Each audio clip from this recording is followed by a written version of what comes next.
तैयार किया जा रहा है ताकि उत्तर प्रदेश सरकार अपनी कही हुई बात पर मुकर ना जाए, क्योंकि सरकार ने अब तक का जितने भी वादे किए हैं सब केवल शिक्षा मित्रों के लिए झूठे वादे किए हैं। मैं नहीं चाहता मेरा कोई भी शिक्षा मित्र भाई और बहन इस बार फिर अवसाद की काल में जाए। झूठ की नैया ज्यादा देर तक नहीं चलती और ना ही मैं ऐसी नाव पे सवार होना चाहता हूं। बीजेपी सरकार केवल झूठ की नैया चलाती है। आप लोगों को पता है कि हमारे माथे पर किस चीज का लेविल लगा है।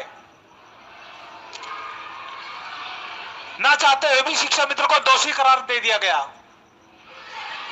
और आप लोगों को मैं एक बात और बताना चाहता हूं इस ऑडियो के माध्यम से, समझने का प्रयास करिए। मैं कोई शिक्षा मित्र का दुश्मन नहीं हूं, शिक्षा मित्र का हितैषी भी हूं, क्योंकि नौकरी मेरी भी गई है। यदि पहले से ही तैयारी नहीं करेंगे तो एकदम से उत्तर प्रदेश सरकार ने कुछ और घोषणा कर दी तो क्या करोगे आप लोग? इसी वजह से दोनों तरफ से दबाव बनाने का जरूर समय भी है। चुनाव सर पे है, आचार संहिता सर पे आ रही है, सरकार धीरे धीरे चुनाव की तरफ को नजदीक खींच रही है समय को, और आप लोगों को हर बार नई तारीख दे रही है। यार कुछ तो अपनी बुद्धि से विवेक से सोचिएगा। और जो लोग व्हाट्सएप पे बैठे हैं ना, जो विरोध कर रहे हैं, आप लोगों को पता नहीं है वे कौन लोग हैं।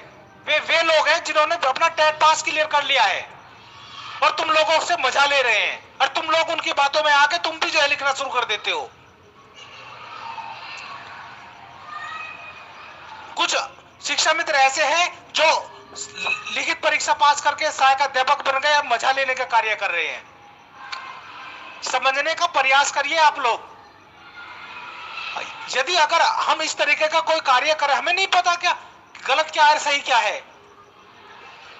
तुमसे ज्यादा हम समझते हैं, तुमसे ज्यादा हमें पता है दिल्ली में क्या हो रहा है, लेकिन मैं कोई चांस नहीं लेना चाहता किसी भी प्रकार का।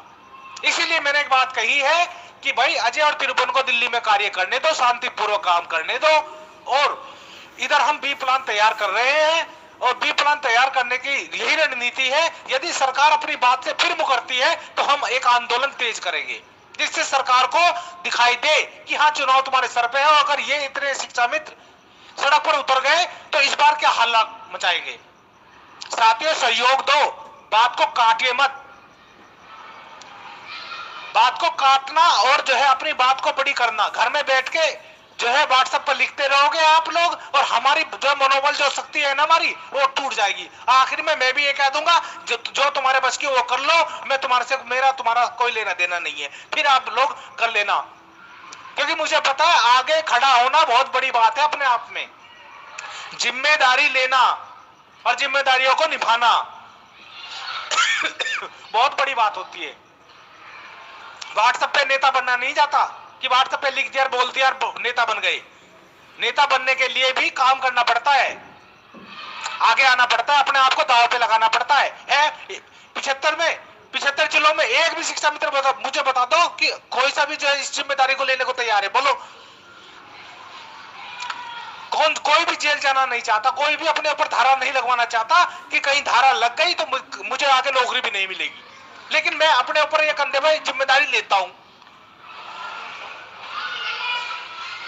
मैं पागल नहीं हूं कि मैं लखनऊ से दिल्ली तक का जो है आप लोगों के लिए सफर किया, मैंने अपने पैर तक जलाए। समझने का प्रयास करें और साथ दें। रही बात राजनीति की या नेता बनने की, वो वक्त बता देगा कि मुझे ना तो मैं पहले नेता बनना चाहता था, ना मैं अब बनूंगा। नौकरी मिल जाए फिर तुम अपने घर के राजा और मैं अपने घर का राजा।